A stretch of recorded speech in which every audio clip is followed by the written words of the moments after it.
Book 3, Chapter 46, of having confidence in God when evil words are cast at us. My son, stand fast and believe in me. For what are words but words? They fly through the air, but they bruise no stone. If thou art guilty, think how thou wouldst gladly amend thyself. If thou knowest nothing against thyself, consider that thou wilt gladly bear this for God's sake. It is little enough that thou sometimes hast to bear hard words, for thou art not yet able to bear hard blows. And wherefore do such trivial matters go to thine heart, except that thou art yet carnal, and regardest men more than thou oughtest?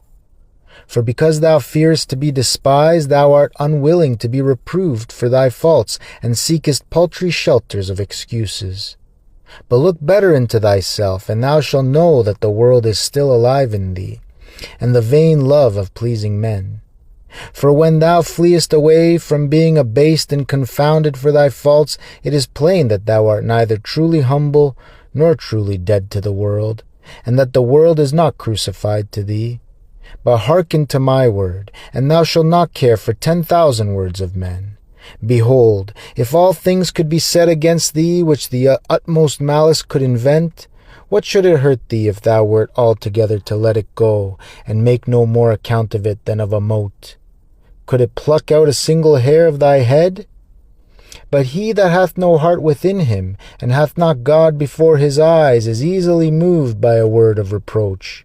But he who trusteth in me, and seeketh not to abide by his own judgment, shall be free from the fear of men. For I am the judge, and the discerner of all secrets. I know how the thing hath been done. I know both the injurer and the bearer. From me went forth that word. By my permission this hath happened, that the thoughts of many hearts may be revealed. I shall judge the guilty and the innocent, but beforehand I have willed to try them both by a secret judgment. The testimony of men often deceiveth. My judgment is true, it will stand, and it shall not be overturned. It commonly lieth hid, and only to few in certain cases is it made known. Yet it never erreth, nor can err, although it seem not right to the eyes of foolish men.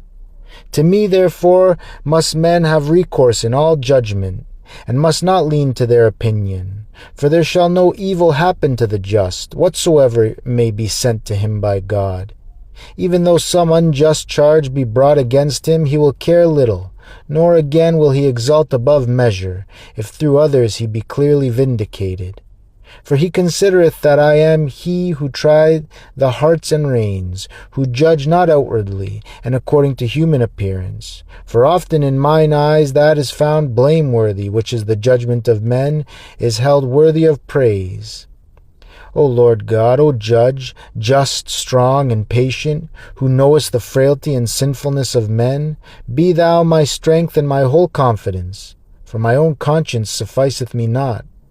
Thou knowest what I know not, and therefore ought I under all rebuke to humble myself and to bear it meekly. Therefore mercifully forgive me as often as I have not done this, and grant me the next time the grace of greater endurance.